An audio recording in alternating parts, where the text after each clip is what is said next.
show that never ends. We're so glad you could attend. Come inside, come inside.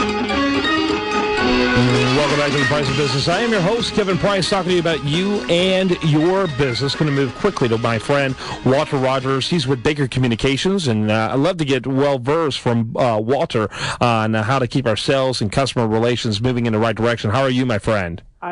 Kevin, I'm doing outstanding as always. How are you doing today? Doing great. What do you have lined up for us today? We've got a great show, and it's going to be really interesting. I'll tell you what. We're going down the path here of our 13-week series and talking about the 13 best practices any business owner needs to consider. And this week we're going to talk about a word I recently learned called gamification. Gamification, okay. Gamification, all right. And we've talked about Twitter in the past, and today's guest we actually found leveraging Twitter, which just, proves again the power of social networking. And his name is Lyle Fong, and he's the founder of a company called Lithium that really specializes in helping companies do a much, much better job of communicating with customers, deepening their relationship with their customers, leveraging social media technology, and this whole notion of gamification. And what I learned about Lyle just a little while ago is that he used to be a professional gamer, actually made money gaming, founded a company called Gamers.com. His brother, as a professional gamer, actually won a Ferrari. I didn't know you could make a living playing games. Wow. I chose the wrong industry, it appears. I know. Phenomenal. So, Lyle, welcome to the show. Thank you. Great to be here. Glad to have you on the program. And gamification, I like that. And it sounds like fun, but it does have serious business implications. True? Yeah, absolutely. It really does. And what I was going to share with us today is how companies can really think about better engagement with their customers, leveraging game. Lyle's done this for Best Buy, AT&T, Salesforce.com, Rockwell, and a number of other companies. So, Lyle, give us your view and your spin on gamification, why it's so important, and what our listeners can do to really take advantage of this trend. Sure. I mean, of course, the way that we would talk about gamification is in the context of building communities. So everyone's talking about social media. Everyone's trying to figure out how do we really tap into the crowds at Facebook, at Twitter, creating a community on our own website. And the thing that companies are trying to figure out is with all these people coming online and all these people trying to engage with them, how do we incentivize them, motivate them, and reward them for doing the things that we want? Companies want, their customers to be going out there, spreading word of mouth for them, maybe answer some questions for them, answer some product questions for them. And these are kind of the behaviors that companies are looking for. And the thing that companies are afraid of is they don't want their, these customers or people to come onto their social media, channels and talk negativity, right? And that's the biggest thing that people are afraid of. And so gamification has been utilized to help drive the right behaviors by basically rewarding people to do the things that we want. Okay. Interesting. By the way, I have a question here from Gary at priceofbusinesstv.com. We want to encourage you to be a part of the conversation. You got questions for any of our guests, feel free to ask them. What size company is practical for gamification marketing? This is actually applied for companies really, really small companies like startups out in Seattle called like Redfin, as well as some of the largest companies in the world. And we work with some of the top companies, almost every telco from AT&T and Verizon, as well as entertainment companies like Univision and e-commerce companies like the Sephora's and the Home Depots.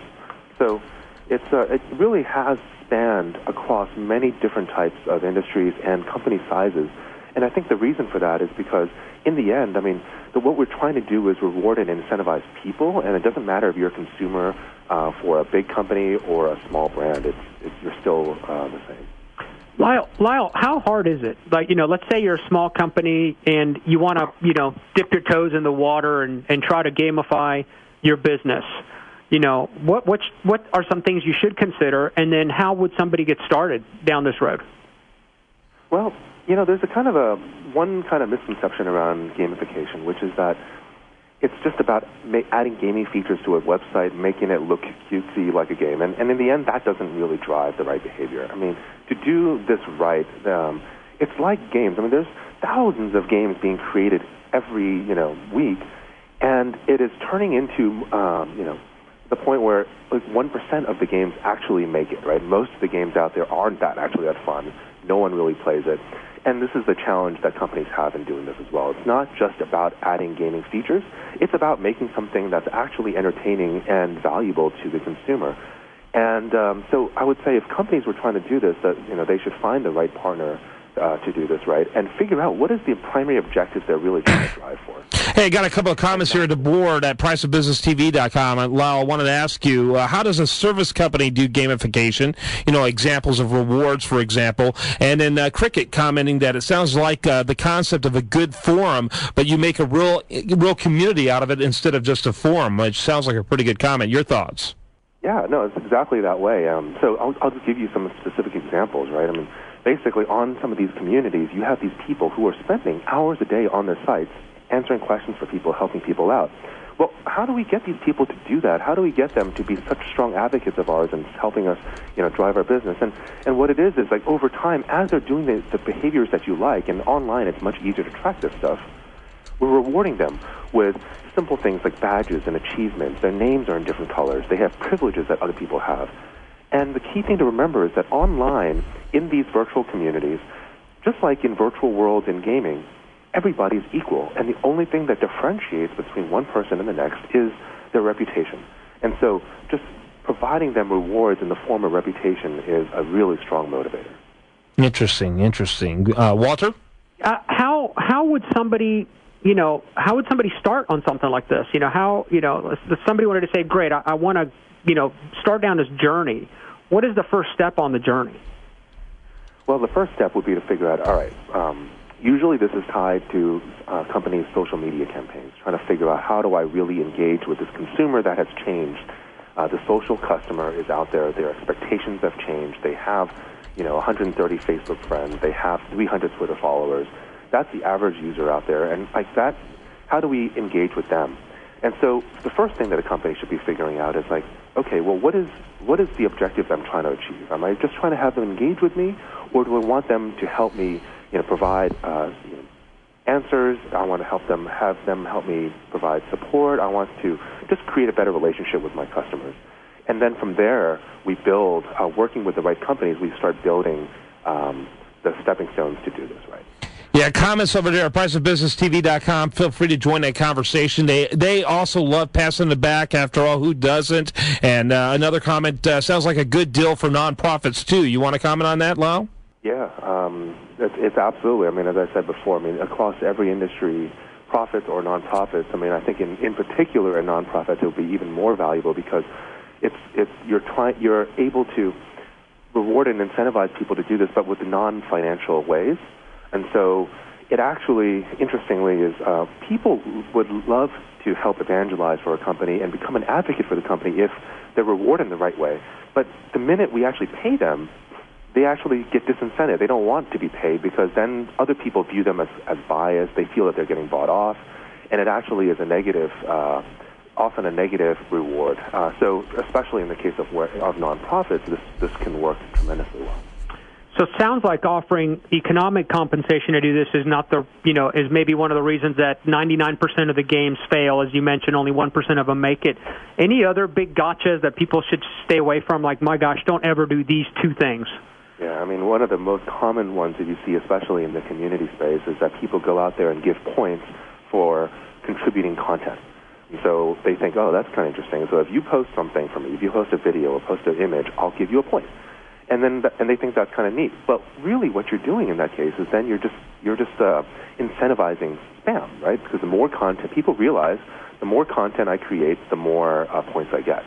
And so those are the kind of things, that's like the very first level, which is basically what it's showing is that as a game, it is too easy to game, and it is not rewarding the behaviors that you actually want. Mm-hmm. Interesting. Great comments, by the way. And a lot of things that resonates here. People don't care how much you know until they know how much you care, the old Maxwell comment. This really is putting that kind of philosophy into action. Yeah, it sounds like it really is. And I'm just curious. I know you mentioned a small company. I think you said it was called Redfin. And, obviously the big companies, they've got all kinds of money and resources that they can throw at projects like this. It sounds like Redfin's maybe a smaller company. How did they leverage this whole concept to help drive their business and communicate with their customers? Yeah, small companies like them, Zora, and many others have utilized this because as a small company, it's even more important to try to rise above the noise, rise above the marketing machines of the larger companies, and to try to figure out ways to tap into their consumers, to have their consumers spread word of mouth. And so those are the primary drivers for them to do the gamification and social media programs. And they've gotten tremendous results doing that. Yeah, very interesting conversation. By the way, you can get more information about Lyle Fong over there at Lithium, LITHIUM.com. That's lithium.com. And, of course, we all know Walter Rogers. He comes in here as a contributor on The Price of Business, bringing us some of the best practices, some of the best minds in businesses every Wednesday. Walter, of course, with BakerCommunications.com. They are leaders in sales and customer relation management training. And you did a great job here today, Walter. Well, I appreciate it, Kevin. This topic is just so fascinating to me because, the world is changing all around us. And, I've given a number of presentations in the last 2 weeks at 2 large conferences, and I keep asking folks, when is the last time that you revisited your sales process? And I have people raise their hands, and less than half, in fact, less than 25% of the people have revisited their sales process in the last 2 years. And if people don't think the consumers have changed how they're buying in the last 2 years, then they're crazy.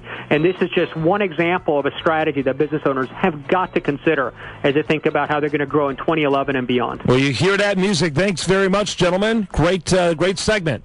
Thank you so much, Kevin. You bet. I'm Kevin Price. You're listening to Talk 650, powered by CBS Radio.